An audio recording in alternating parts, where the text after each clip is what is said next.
Welcome to the Banker Lamp. Please enjoy the video. You start by collecting materials: high CRI LED strips, a 12V or 24V power supply, diffusion panel, aluminum angle, and clamps. Measure your shooting area and mark camera to subject distance so lights will be proportional. Once measured, cut and mount aluminum frame to match those dimensions.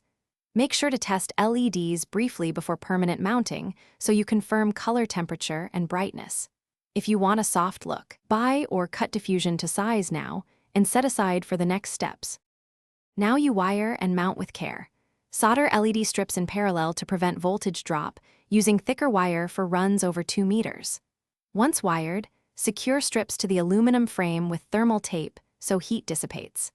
Attach diffusion about 2 to 5 centimeters in front of LEDs to soften shadows. Velcro or spring clips make this adjustable.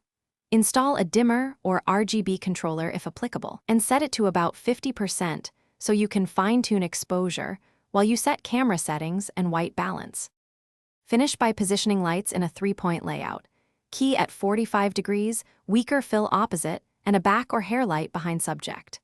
Once positioned, adjust color temperature and intensity to match ambient light and camera white balance, then take test footage and inspect skin tones.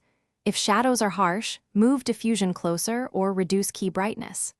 One key troubleshooting tip: if you see flicker in video, first swap the dimmer to a higher frequency unit or check the power supply amperage.